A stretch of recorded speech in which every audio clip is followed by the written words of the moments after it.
Vor 2 Jahren habe ich mir etwas gewünscht in diesem Video und Kobi hat auf mich gehört. Freunde, Zeit für ein Video, auf das ich schon seit 2 Jahren warte.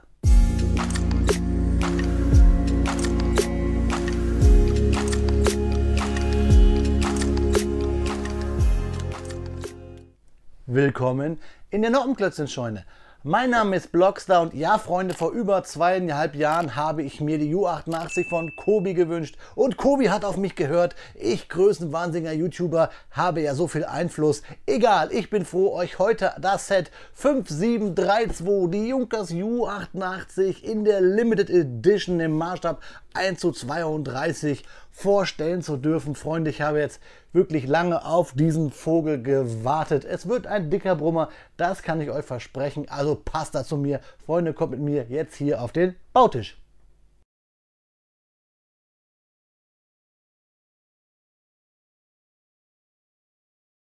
Ja Freunde, ich freue mich wie Bolle, euch die Junkers U88 von Kobi, das Set 5732 aus der Historical Collection World War II in der Limited Edition im Maßstab 1:32 vorstellen zu dürfen.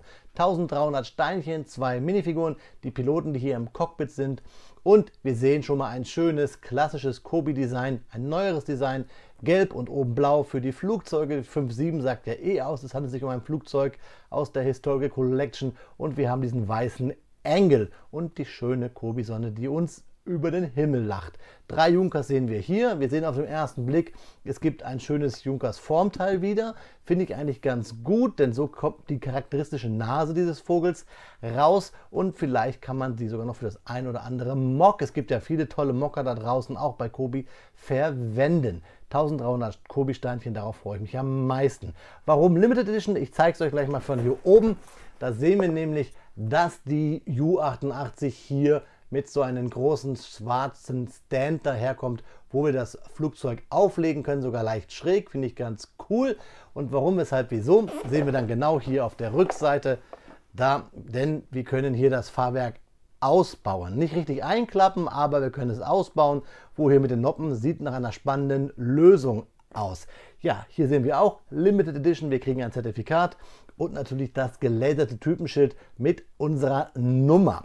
Wir haben die 2 Piloten hier, die Fakten, die bekommt ihr natürlich später von mir. Wir sehen, dass das Flugzeug 45 cm lang ist und 15 cm hoch. Wir haben hier Bomben außen auf den Tragflächen, aus den Außengondeln und auch noch hier im Bombenschacht. Wir haben von unten und endlich, das finde ich richtig mal gut, die Balkenkreuze. Wir haben hier ein Cockpit, sogar mit bedruckten Instrumententafelchen und wir haben hier die Abwehrbewaffnung sowie ein Originalfoto. Und was ich euch noch zeigen wollte, ich muss hier auf der Seite gucken, da sehen wir nämlich, deswegen kam ich ins Trudeln, 61 cm Spannweite. Ihr habt ja letztens bei mir die Lightning gesehen, die hatte weniger. Dieses Flugzeug wird also größer, ist ja auch ein Bomber, Nachtjäger, ein Torpedoflugzeug. Es war ja eigentlich die eierlegende Wollmilchsau der Luftwaffe.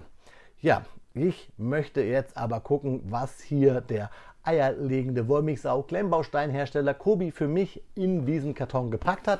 Deswegen drehen wir ihn einmal um. Wir machen einen kleinen Zaubertrick und gucken, was sich da drin versteckt.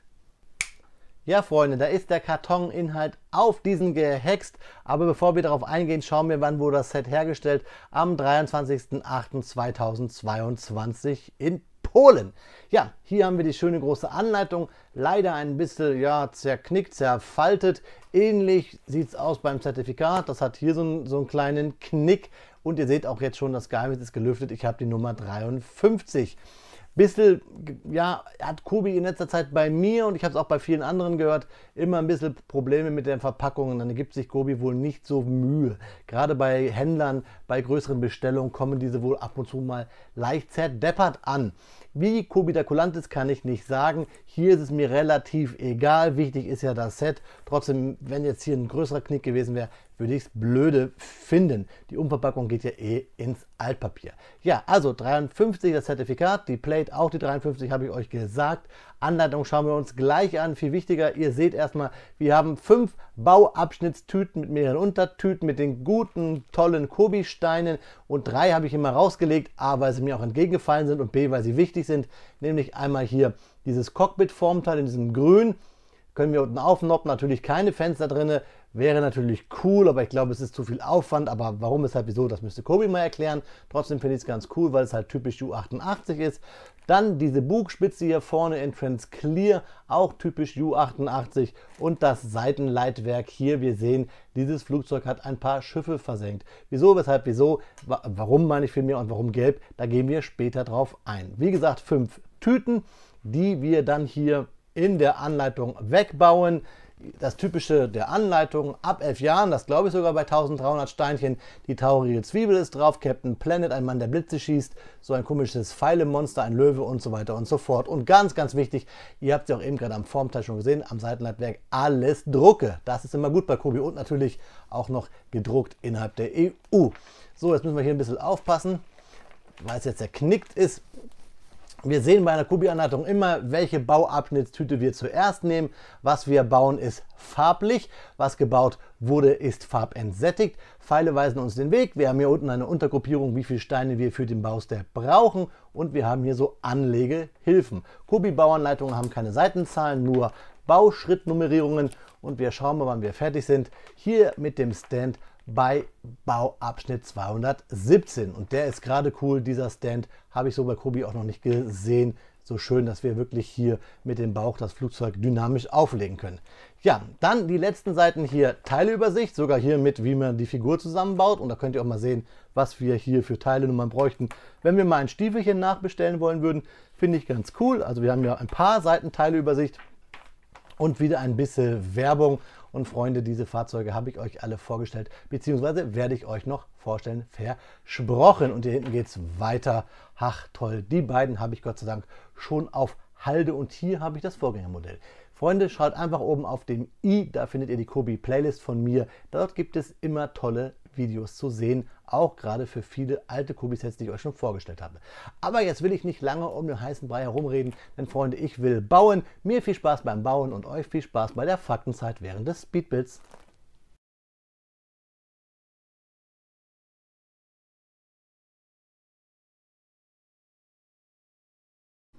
Speedbuild-Zeit ist Faktenzeit. Und liebe Freunde, ich habe ja schon mal ein Video zu einer U88, und zwar der von Sembo gemacht. Vielleicht schaut ihr euch das auch noch einmal an und hört euch die Fakten an.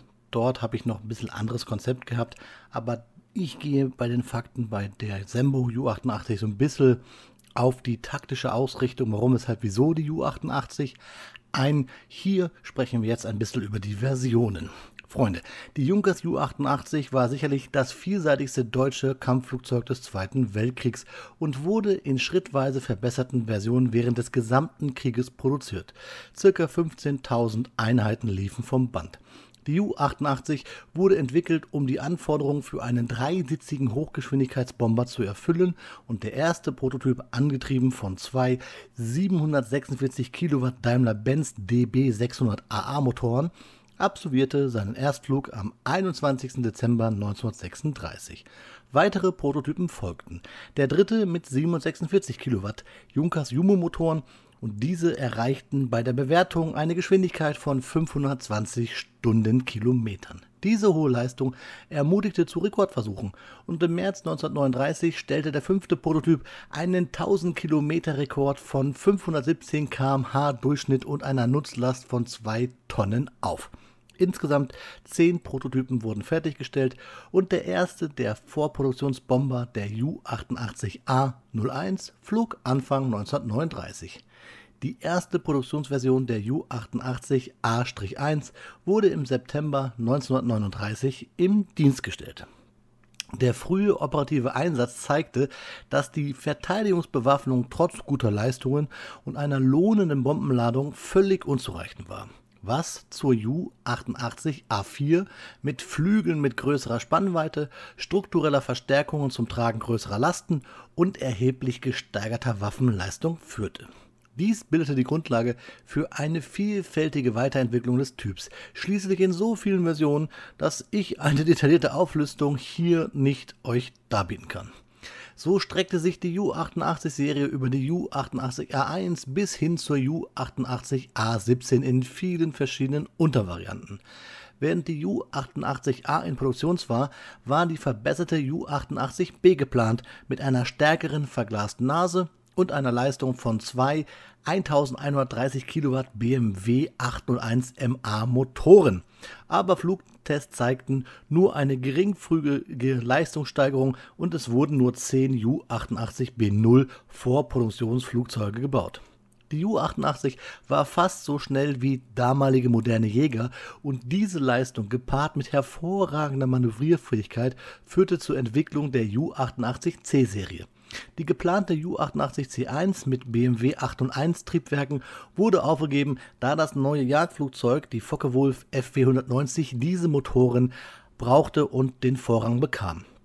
Infolgedessen war die erste Serienversion die Ju-88C2, die Ju-88A1, die auf der Produktionslinie umgebaut wurde, um halt die festere Nase zu bekommen, an der drei 7,92 mm MG17 und eine 20 mm Kanone, die FF-Kanone, befestigt wurde. Die Verteidigungsbewaffnung umfasste zusätzlich zwei 7,92 MG15. Die Ju-88C4 war ein schweres Jagd- bzw. Aufklärungsmodell, die Ju-88C5 ein verbessertes schweres Jagdflugzeug, Schlachtflugzeug vielmehr, die Ju-88C6A eine verbesserte Ju-88C5, die Ju-88C6B und die Ju-88C6C waren Nachtjäger und die Ju-88C7A und die Ju-88C7B waren schnelle Aufklärer. Ebenso dann die Ju-88C7C, ein schwerer Jäger bzw. ein Schlachtflugzeug. Alphabetisch nicht in der Reihenfolge waren die Nachtjäger Ju-88R1 und die Ju-88R2. Freunde, jetzt habe ich doch ein bisschen versucht, euch hier die Version darzubieten, aber es sind so unzählige. Schaut mal bitte in die Infobox unten in der Videobeschreibung, da habe ich einiges zur Ju-88 euch verlinkt. So Freunde, verlinkt ist ein gutes Stichwort, denn Links führen ja immer woanders hin. Dieses hier führt nämlich jetzt zum eigentlichen Review. Ich höre jetzt auf, aber ich möchte euch nachher bei den Detailfotos noch einmal etwas erzählen, nämlich zur Lackierung. Was haben wir denn hier für ein Flugzeug? Wo wurde es eingesetzt? Das erzähle ich euch dann nachher, nach dem Review-Teil, der jetzt kommt, wenn ihr die Detailfotos bekommt. Euch jetzt viel Spaß beim Review. Ja, Freunde, nach 3,5 Stunden stehen unsere 1300 Steinchen hier in Gelb, Grün, Dunkelgrün, Weiß-Schwarz auf meinen Bautisch. Die Limited Edition unserer Ju-88. Ein großer Brocken, ein tolles Flugzeug, 61 cm Spannweite, 45 cm lang und 15 cm hoch, wenn wir es nicht in dem Stand haben. Ich zeige es euch hier, es ist wirklich sehr schwer, euch das so alles zu zeigen. Das ist dieser Stand, der die Limited Edition ausmacht. Das Flugzeug kommt ja noch in anderen Versionen ohne Stand, mit einer Figur und ohne die Balkenkreuzfliesen, die ich euch gleich zeigen werde. Ganz kurz hier von der Seite. Das Flugzeug einmal grob von hinten, da kratzt es schon am Karton. Ganz toll die vielen Drucke und richtig cool, dass es halt hier so dynamisch da herkommt. Und natürlich hier, wartet so, zack, ich drehe es um, da ist der Stand mit der gelaserten Fliese. Ich habe schön Bauspaß gehabt. Ich habe ein bisschen Probleme gehabt bei den Tragflächen in den Bauanleitungen, aber eigentlich baut es sich fast von alleine, weil es eine logische Bautechnik ist. Also Kobi macht das ganz cool, hat hier für die Flügel, ähnlich wie das wir bei der Heinkel auch hatten, so mit Hinges gearbeitet, von unten dann mit einer Bar gegengekontert, zeige ich euch gleich, dass wir auch diese typische geschwungene Form, ihr seht es da auf dem Karton und hier im Modell, hinbekommen. Das hat Kobi wirklich toll gemacht. Hier haben wir Snot-Technik, also wir haben hier überall Noppen, also auch wieder alles das, was Kobi ausmacht. Also da, wo eigentlich bei anderen Klemmbausteinherstellern keine Noppen sein können. Wir haben also hier die Aufnoppung umgekehrt. Das ist wirklich das, was Kobi am besten kann und was mir auch richtig Spaß macht. Toll auch dieses Formteil, weil wir wirklich diese schöne Ju-88-Kanzel hinbekommen. Wir haben massives Fahrwerk, das wir zwar rausstecken müssen, damit wir ein eingezogenes Fahrwerk haben. Wir können es also nicht wirklich einziehen, aber es kommt sehr massiv daher und einfach tolle Drucke und ein wirklich, wirklich detailreiches Cockpit. Cockpit ist das Stichwort. Fangen wir mit den Minifiguren an, die ich euch dann auch nochmal einblenden werde. Hier haben wir die Piloten, die wir uns auch zusammenbauen. Hier schön mit Schwimmweste, Fallschirm, schwarz, also grauer Hose hier, was auch den Gurt quasi simuliert, und mit Helm, also beziehungsweise mit Maske. Ich mache die Maske mal ab. Da haben wir das Gesicht und das Schöne ist auch hier das Luftwaffensymbol, die Wings auf den Seiten auch bedruckt. Das gleiche dann also auch hier bei der Figur. Da haben wir das gleiche auch. Dort hat er nur ein paar mehr Streifen, also ein etwas erfahrener Pilot. Und auch da mache ich ganz kurz einmal die Maske ab. So, und dann können wir uns hier auch den etwas grimmig da reinschauenden Herren angucken. Ganz cool finde ich ja, dass Kobi hier in der Bauanleitung eine Zusammenbauanleitung dieser Figur, die wir komplett zusammenbauen. Also hier Füße, ja den String würde ich sagen, also das Hosenoberteil und den Torso plus Kopf und Haube. Also das finde ich ganz cool, dass Kobi das mal hier so zusammengebaut hat. Wir haben dann halt hier diese Schläuche und wir haben auch noch einen Schlauch und viele Teile über. Eine ganze Handvoll. Typisch natürlich wieder Hinges, weil die bei Kobi ja nicht immer halten. Also bei mir war das so. Und ihr habt vielleicht beim Speedbuild gesehen, dass ich eine Lücke hatte, denn ja, mir fehlte mal wieder hier ein Teil. Kobi hat es vergessen. Irgendwie habe ich immer das Pech, wenn ich euch Limited Editions vorstelle oder schnell ein Set vorstellen möchte, dass ich Sets bekomme, wo Teile fehlen. Es gibt hier eh eine große Odyssee, was dieses Set angeht, denn ich habe es zweimal bekommen. Einmal an meine richtige Adresse und einmal an meine falsche Adresse. Und jetzt will Kobi von mir zweimal Geld haben. Und das Set, was an die alte Adresse von mir gegangen ist, ich bin hier umgezogen, hat sogar eine niedrigere Nummer, was die Limited Edition angeht. Also ja, da weiß ich noch nicht, wie ich das handle. Ich schreibe Kobi mal an, dass ich jetzt ganz oft Fehlteile hatte. Vielleicht darf ich die U88 dann ja behalten, die andere, und mal schauen, vielleicht verlose ich die, aber ich glaube nicht, dass Kobi sich darauf einlässt. Egal. Also, wir waren beim Fehlteil. Es fehlte so ein Teil hier, nämlich das Gegenstück vom Hinge hier, auch in diesem Olivgrün. Das Teil fehlte. Habe ich aus der Lightning, die ich letztens gebaut habe, jetzt erstmal geklaut, gemopst. Da war ich ja eh nicht so zufrieden. Deswegen passt das hier bei der U88, denn das kann ich euch sagen, ich bin mit diesem Ding wirklich zufrieden. Vielleicht, weil es so ein großes Brummerchen ist, vielleicht, weil es die U88 ist, die ich mir gewünscht habe, vielleicht, weil es Deutschlands meistgebauster Bomber war, ich weiß es nicht. Und also eigentlich weiß ich es doch, denn ich hatte Bauspaß. Ich habe zwar geflucht, ich habe das wieder in so einer Live-Session mit meinen Jungs und Mädels vom Discord gebaut, aber eigentlich habe ich da mehr über meine eigene Dummheit geflucht, denn es war ein toller Bau. Und jetzt nehme ich mal das Flugzeug ab und zeige euch erst einmal den Stand. Ich stelle das Flugzeug jetzt hier daneben, hoffe es bleibt im Bild, natürlich nicht. Es ist nämlich wirklich sehr groß, ich habe es euch gerade gesagt. So, da ist der Stand. Natürlich frisst der Staub, das typische Problem bei diesen schwarzen, schönen Hochglanzsteinen von Kobi.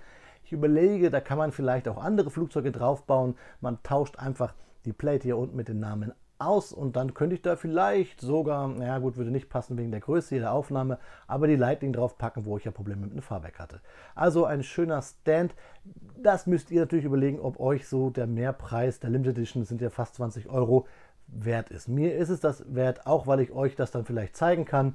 Und ihr kauft euch dann die normale, weil ihr hier bei mir gesehen habt, wie die Limited aussieht. Also, dass hier so ein Stand dabei ist, den wir schön bauen, da unten seht ihr das auch, finde ich richtig cool. Also, jetzt der Stand geht an die Seite, da hinten, und jetzt das Flugzeug. Also, ich muss es so halten, damit ihr es ganz sehen könnt. Hammer, oder? Richtig cool. Gucken wir uns von unten die besagte Bautechnik an. Hier seht ihr, dass wir einen Bar mit C-Claims hier reinklemmen, von oben gegenkontern, hier mit diesen Hinges, da seht ihr es, da versteckt, und schon haben wir diese leicht gebogene Flügelführung. Wir haben hier unsere Waffen, seht ihr auch, wir haben hier 4 Bomben und wir haben hier einen Bombenschacht, Entschuldigung, in dem wir auch noch 2 Bomben versteckt haben. Den können wir auch zumachen. Zumachen ist auch das Stichwort, denn wir können das Fahrwerk abbauen. Das geht relativ einfach, wenn es nicht so tolle Kubiksteine wären. So, da seht ihr hier so ein Fahrwerksbein, schön gelöst, auch massiv, hier mit so einem Bracket, einfach zum Rausziehen. Und dann können wir es auch hier zuklappen. So. So. Und das gleiche auf der anderen Seite. Wie gesagt, tolle Kubi-Steine, Klemmkraft. Da ist es etwas schwerer. So. Richtig toll. Dann halt auch hier diese Balkenkreuze von unten. Die Fliesen, diese dünnen Fliesen. Die gibt es halt hier in der Limited Edition. Ich glaube bei den anderen Editionen nicht, beziehungsweise anderen Versionen. Wir haben hier von unten diese Wanne, da wo wir noch 2 MGs raus haben. Wir haben hier einen Druck für die Fenster. Hier haben wir auch einen Druck für das Bombenzielgerät. Und wir haben hier ein Abzeichen, Staffelabzeichen und hier auch die Kennung alles Drucke, beziehungsweise sowieso alles Drucke. Wir sehen ja auch hier oben auf diesem Teil Druck und hier hinten, dass ein paar Schiffe im Mittelmeer versenkt wurden. Denn die A4 ist ja hier die Tropenversion, die Ausführung der Ju-88. Auch richtig schön massiv die Flügel gebaut. Ihr seht es schon hier, das sind keine dünnen Flügel, schön hier mit so runden Slopes gemacht. Wir haben auch hier große Hinges für das Höhenleitwerk, das Seitenleitwerk und hier unsere Flaps, unsere Landeklappen, das Querruder. Einfach ein cooles Teil. Und das Coolste ist eigentlich dann noch das Cockpit, denn es ist bedruckt. Ich will mal kurz, schaut mal hier, als wenn man von oben reinfliegen würde, da seht ihr schon, dass wir hier einen 1x2er Slope haben, der bedruckt ist. Und das macht einfach was aus. Die Antenne natürlich Kubi-typisch, sieht gerade aus, lässt man einmal bei Wärme stehen, schon wird sie krumm, geschenkt. Das Transclear Formteil ist auch ganz cool. Bauen wir natürlich hier mit vielen Transclear Teilen fest. Da seht ihr sie, da passt aber, gefällt mir. Ich nehme jetzt mal die Haube ab, man muss ein bisschen nämlich einfädeln mit den MGs. Seht ihr hier, da und da. Ich will euch aber das Cockpit noch mal zeigen, wo die Figuren eigentlich reingehören würden. Ich habe sie halt jetzt nur mal für das Review rausgenommen, damit ihr sehen könnt, wo die Herrschaften reinkommen. Da haben wir dann dieses bedruckte Teil und das MG sowie den Platz für den anderen Piloten und die C-Claims für die Schläuche. Hier kommen dann die MGs drauf, die jetzt hier mir mit rausgefallen sind. Ich baue sie kurz wieder auf. Aber ihr habt das meiste ja eh schon gesehen im Speedbild. Also, über den Preis lässt sich bei einer Limited Edition ja immer streiten. Aber ich finde, diesen schweren Geräts hier, dieses großen Flugzeuges, ist der Preis der Limited Edition auf jeden Fall wert. Jetzt ist mir gerade das Front-MG runtergefallen.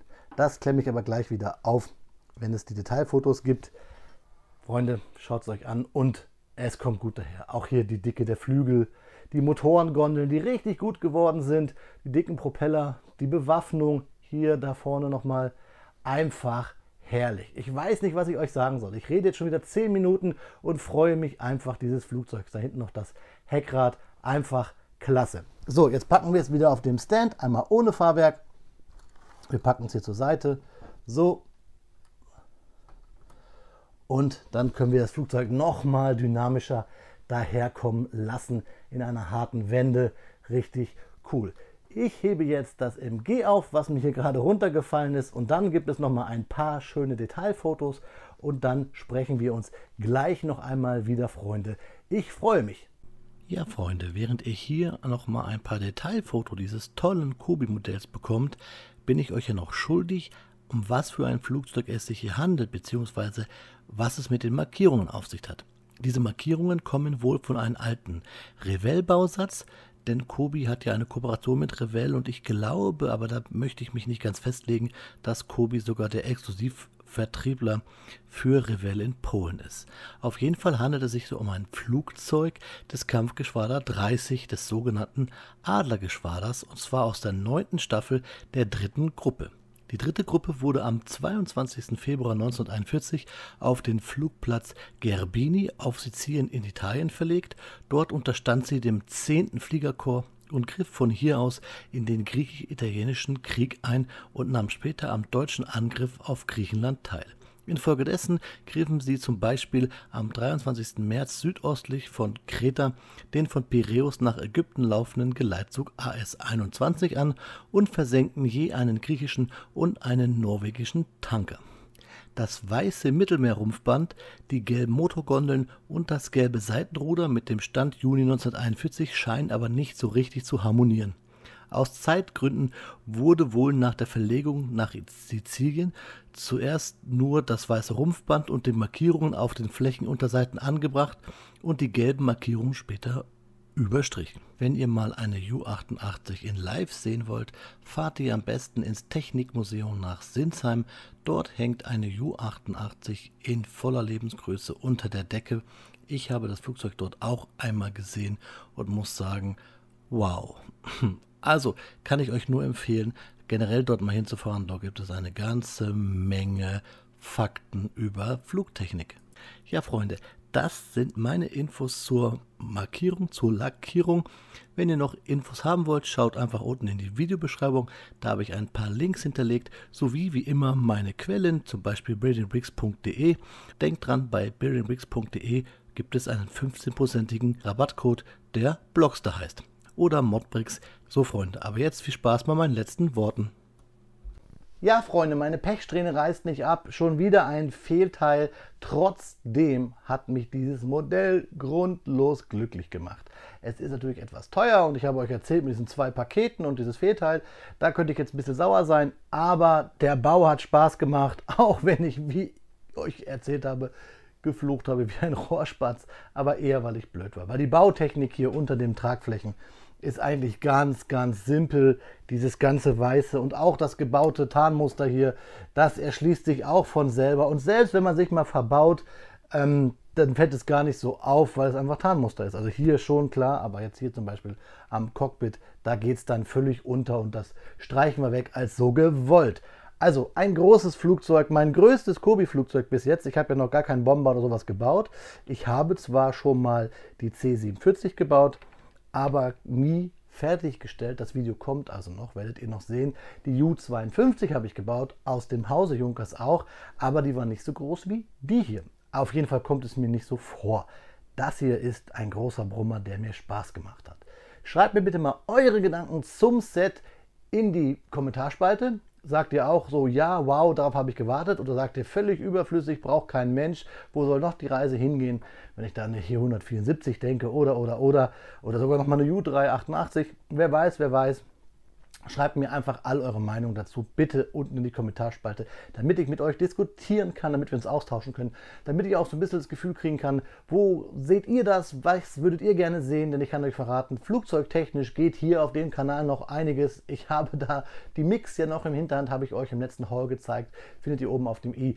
Und auch noch eine Mirage ist da im Anflug und dann noch ein paar Flugzeuge hinter mir und. Also der Luftraum hier über der Nordplötzchen-Scheune, der wird ja wahrscheinlich so voll wie der über Frankfurt. Ich freue mich, wenn ihr dabei sein würdet. In diesem Sinne, Freunde, guten Flug, bleibt gesund, lasst mir noch einen Daumen da. Ihr wisst, der Algorithmus, der will ja auch mitfliegen, würde mich freuen. Und das Abo kostet auf dem Kanal auch nichts, wäre richtig cool. Jetzt aber, ne, klappen wir die Lehne hoch und ab Richtung Sonne. Auf Wiederbauen, euer Freund, der Blockster.